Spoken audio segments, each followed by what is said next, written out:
You're standing on top of what used to be used as a cistern. You see this concrete plug here? That was probably the opening to the cistern. Now this thing used to be open. You used to be able to go into this.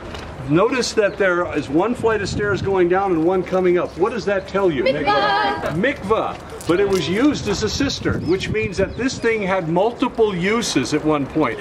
It changed. It sort of evolved over time. This particular structure, the archaeologists looking at it are puzzled by it because it appears to have been here a really, really long time, but was used for different things. One of the more significant theories about this place is that, first of all, you need to remember we're on now the crest of Mount Zion. The wall for Mount Zion and the Essene quarter would have been right along this edge right here. Not this wall, but a little bit further out. The Protestant cemetery that I told you about is right over by these trees down the hill just a little bit. The entrance is over there. You can't get into it successfully from this direction. But the wall used to go around here. The Essene gate would have been over in this direction here. When Jesus and the disciples exited the upper room to go to the Garden of Gethsemane, they wouldn't have gone that way, they would have gone this way. It takes them outside the city and it's very private out there, so they're not worried about being overrun by Romans or whoever might be troubled by them.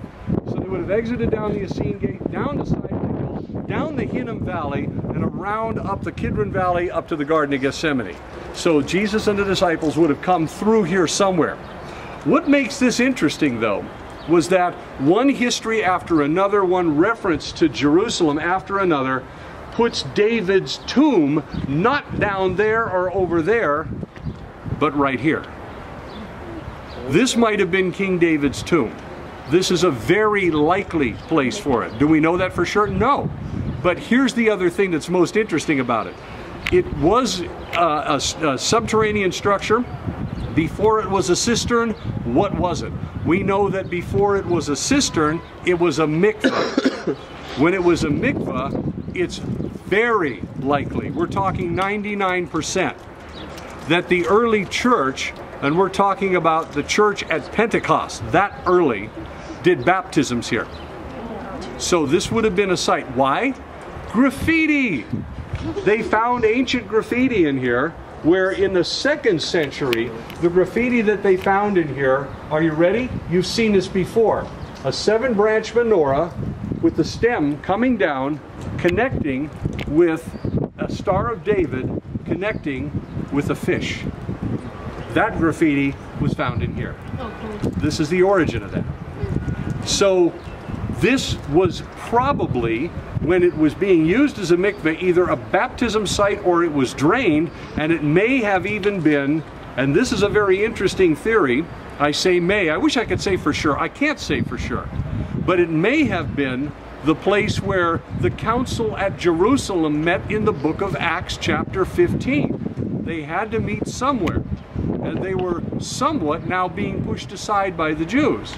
So this is thought to be perhaps not just a baptism site, but upon draining it, an early meeting place of the Jerusalem church, a la Book of Acts.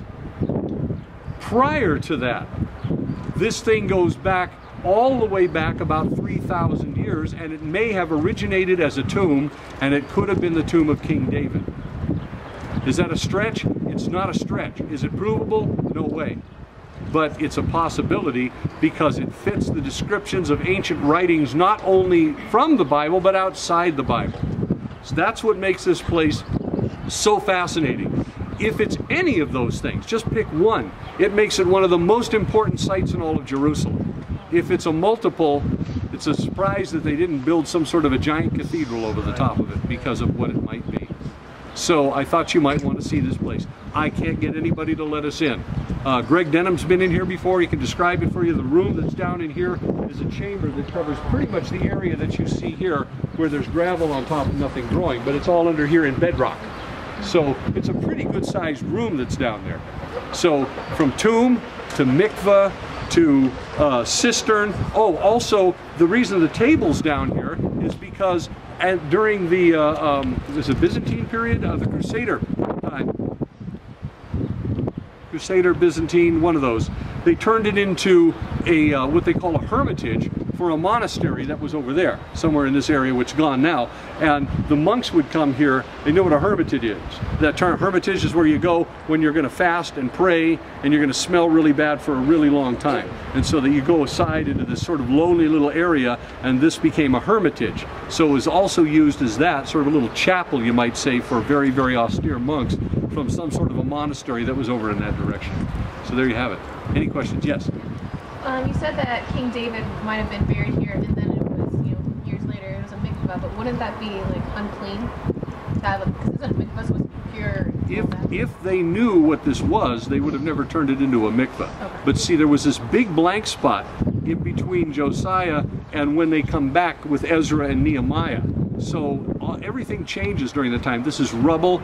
People have been exiled. There are still a few Jews around here, but maybe this was choked with rubble. All you can say is maybe, because things can lose their identity over time. And then suddenly, hey, I found this pit. The body's gone. There's no insignias on it or anything. It's been destroyed by Nebuchadnezzar. So what do we do with it? Well, oh, this would make a great place to store water, or a great mikveh later on in the Hashmonean times and later. So, yeah. Things sort of evolve in their purposes, and there could be layer upon layer of meaning to this one little place right here. And you notice how many people are here looking at this. Nobody comes here. Nobody comes here. Occasionally, though, Orthodox Jews do, because they think maybe this is the place.